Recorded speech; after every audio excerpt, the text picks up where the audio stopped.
What's up, everybody? Good morning. Happy Tuesday. Time to take a look at what transpired last week in the NFL, see how it affected the Seahawks, and see where we stand overall.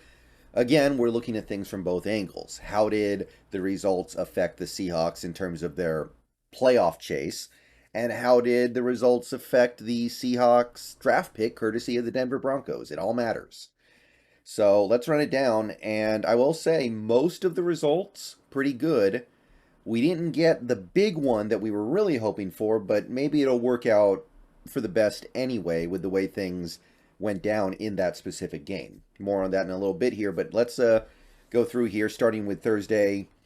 Bills Patriots. I said last week I couldn't really figure out a way this game mattered to the Seahawks. I couldn't figure out a way that this affected us. And I still kind of stand by that. I did get one comment. I can't even find it now, but one comment said the Bills winning favors us. I can't even remember how. It was something really obscure and out there and unlikely to matter, but apparently we did want the Bills to win, so cool. I'm down with that. Getting to Sunday, obviously we want the Seahawks to win. I shouldn't have to tell you guys why. You guys are smart folk. But yeah, we got what we wanted there. Steelers versus Falcons. This was a low-key, really, really nice win to get. The Steelers now get to 5 wins, which means they're basically out of the race for a top, I'll call it a top 3 pick, right? Because a few weeks ago, Pittsburgh had 3 wins, and they were right neck and neck with Denver for their pick. But now Pittsburgh's pick is all the way down at 14. Their strength of schedule is pretty high now. It's up at 54. You put it all together. Pittsburgh, they're not going to pick in the top. They're probably not picking in the top 5. That would be really unlikely at this point. So Pittsburgh's pick has been pushed down significantly, and in the process, they beat the Falcons. The Falcons now, at this point, not much of a threat to do anything postseason related, right? That this was one of the games they had to win if they wanted to give themselves a chance at it.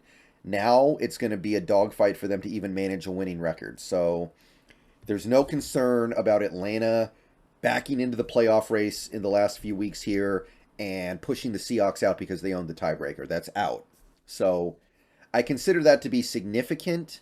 I know it was already really unlikely, but I definitely did take note of it and I definitely appreciate it. So, hey, if there was any tiny lingering concern about Atlanta, no more. Unfortunately, we did not get the same favorable result in the Packers-Bears game. Not because of the Packers. I think it's fairly clear that this Packers team is toast. I'm not really thinking about them. But this was the last chance the Bears had to realistically win a game. And they went up early. They were up like 2 touchdowns at one point. They were playing real good. Everything was going according to plan. And then Rodgers converted that 4th down to Christian Watson, and everything flipped. And you get what you get. You get another 2-score win for the Packers. And right now, the Bears, I don't see how they win another game. Their only chance is the Vikings resting starters. Vikings rest starters, they can beat the Vikings in Week 18. Other than that, this looks like a 3-14 team. And if you go over to Tankathon, you can see that means they are in line to get a very high pick. Now, again, I want to stress this. Chicago's strength of schedule is extremely strong, meaning that if they have 3 wins and so does Denver, they're going to pick below Denver. So the most likely outcome to me is still, I'm going to hold to this, Denver loses out and Chicago loses out. Denver has the higher pick because of a weaker strength of schedule. The records, by the way, will be evened out because the Bears, I believe, are on a bye this week. So the Bears pick is going to go above Chicago's pick. Or excuse me, the Broncos pick will go above the Chicago pick. And we'll end up with the number 2 pick. There's obviously some contingencies in there, but that's the way I see it breaking down right now. So I feel like the Bears not winning another game is it's going to be okay. It's not going to push us down in the draft order, but we do need things to go our way there for sure. Jaguars Lions. I made the argument that we were kind of hoping Jacksonville would win, But it didn't really matter that much, and I wasn't expecting it. And sure enough, the Lions, I mean, they're playing good football right now. It's actually kind of nice to see. I'm happy for that team. At this rate, if they come back next year, we'll reload with a little more talent, they might actually really be something. Are the Lions in the playoff race now? They kind of have to win out, right? Maybe they could afford to lose one more game and they still got to play the Vikings again, but man, I can't completely rule it out at this point. As for Jacksonville, their pick currently sits at number 7. They've got a small strength of schedule advantage on Denver, so they're not a huge threat to pick above Denver, but it's possible. So hopefully Jacksonville finds their way to another win at some point. But while we are here, it should be noted that Detroit's pick is now pushed all the way down to 15, and their strength of schedule is really good. So Detroit is no longer in play for one of those top picks. All right, Jets, Vikings. I've said this before, I'll say it again. I'm not thinking about catching the Vikings. We're not catching the Vikings. They're winning that division, running away.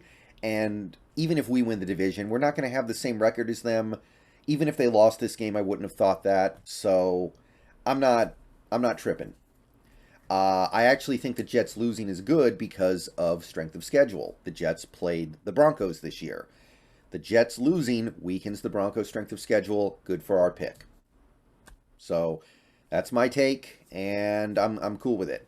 I know it sounds like a little bit of a defeatist thing to say, oh, I don't care about the Seahawks. I care about the Broncos' pick. But in this case, I don't think the Vikings losing would have really helped the Seahawks in any measurable way. Commanders, Giants. Oh, boy. So we had the ever dreaded, detested, and despised tie. And this was kind of the one result we really didn't want to deal with. A tie. 2020. Look, here's the problem. Don't ask me why ESPN has all these teams ranked at 99, by the way. I don't know what the heck's going on there. Don't ask me about that because I don't know. But here's the problem. We had the tiebreaker on the Giants, but now that does not matter unless we also tie another game. Because at this point, there is no way for the Seahawks and Giants to have the same record at the end of the year unless the Seahawks have a tie. So that's very unlikely. So now there exists a possibility where we finish half a game behind the Giants and they get in even though we beat them head-to-head because of that tie. So personally, I don't think the tie is good. Now, the upshot of the tie, if we can get to 10 wins, we're probably, not only are we going to get in, we're probably finishing as like a 6 seed or, not the 5 seed, I think that's out of reach, but we're probably getting the 6 seed, not the 7 seed, which means maybe you play the Niners instead of the Vikings. Or maybe obviously, we may win the division, but I would probably prefer that, especially if there's going to be no Jimmy Garoppolo, and assuming it's Brock Purdy, which it looks like it is going to be for the moment. So the tie was not terrible. It makes it a little bit harder for the Seahawks to back into the playoffs. We're now going to have to actually get to 10 wins here to secure it. The good news is if we get to 10 wins, it's pretty much guaranteed now because of the tie. So the tie could end up being an okay outcome, but I would have preferred somebody to win outright, even if it was the Giants. So not in love with that result, admittedly, but at the moment we are in the playoffs, if you want to view things through that lens, I guess. Titans, Eagles, again, I'm not thinking about catching the Eagles. That's not happening. The Titans played the Broncos this year, so the Titans losing is bad for the Broncos' strength of schedule, so I give that my thumbs up and my seal of approval. Sure. And that gets us to the Broncos-Ravens, which I already talked about at length. Yeah, of course, the Ravens winning does wonders for our draft pick. If the Broncos had won that game, their pick would have been out of the top 5. Now it sits at 3. And like I've said this many times now, but I'm going to reiterate it. If the Broncos lose out, I believe we are guaranteed the number 2 pick. If the Broncos are to win one more game, I think they're going to get the 4 pick, but that's a conversation I've already had on this channel. You guys know why I feel that way, so I'm going to move past that, but yeah, great stuff there. Definitely the result we were looking for. Browns, Texans, I will say this. The Texans losing does hurt the Denver strength of schedule, but we could still really use Houston to find a way to some wins here at the end of the year. And this was a great chance. Deshaun Watson did not play very well. He was rusty, not himself. Houston really could have won this game, but it didn't happen.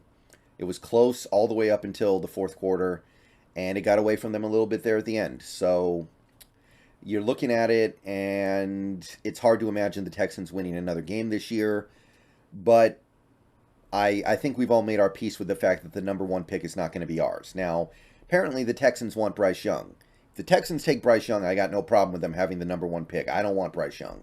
But, again, conversations for another time. This is kind of the big disappointment from the action on Sunday. We really needed the Dolphins to bring the Niners down just one notch and make that Thursday night game against the Niners for all the marbles. I believe that game on Thursday night would have been for all the marbles if the Dolphins had won this game. Now, I can definitely see a scenario where we beat the Niners but still don't win the division. Now, granted, Jimmy Garoppolo's out, Brock Purdy's in, maybe they're going to bring in Baker Mayfield. That does take the Niners down a couple of notches for sure in its own way. But we all know that Shanahan offense can operate with substandard quarterback play. It can operate fine with a quarterback that does what he's told and keeps things simple. So, quite frankly, would not surprise me if the 49ers did better than you expect with Brock Purdy. However, I will concede that it does open up the possibility of us doing good things. Doing enough to catch up to the Niners because they might lose some games they were otherwise going to win. So, not what we were looking for, but it might work out in the end. Chiefs-Bengals, I kind of already said why I wanted the Bengals to win. The Chiefs play the Broncos twice. Chiefs losing hurts the strength of schedule, also makes it less likely the Chiefs are going to rest starters at the end of the year. I think they played the Broncos week 17. That was kind of already off the table, granted, but I think it's good to lock that up. Now we pretty much know the Chiefs are going to have to fight for something at that point. Raiders beat the Chargers, which is great. The Raiders' pick is now pushed down to 12 overall. It is very unlikely the Raiders are going to be picking anywhere near the top of the draft, which is a relief because their strength of schedule is terrible, less than 44%. So that's good. We don't have to worry about the Raiders' pick. And the Chargers are now more likely to be in a fight for their lives in Week 18. I believe it's Week 18 when they play the Broncos. So they're going to actually have something to play for in that game, which is important because that team is not that good. I think we can say that now. That Chargers team is okay, decent, passable. But we need them to have something to play for and some motivation when they play against the Broncos. So that's a great result. Colts, Cowboys. I'm not really... Catching the Cowboys at this point would require them to completely melt down.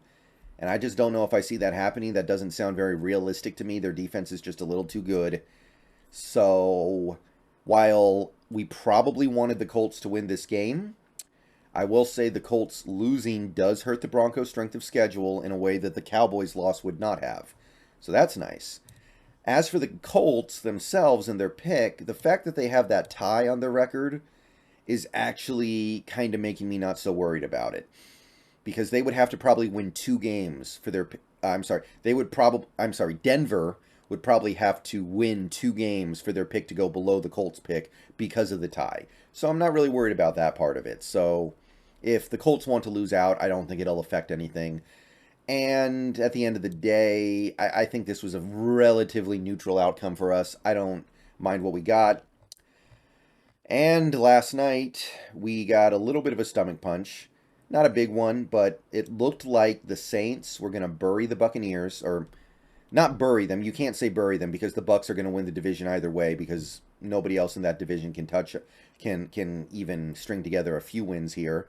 But the Saints looked like they were going to get win number 5, which would have guaranteed their pick being in the lower part of the top 10, if not just outside the top 10. But now we've got to deal with them being in the same universe as the Broncos pick. Now, they've still got a 1-game advantage. They've still got a small strength of schedule advantage. but we could use them winning one more game at some point. So not a great result. That's it for Week 13. Let me know what you guys think. That's how it all went down. I will see you guys later. Go Hawks.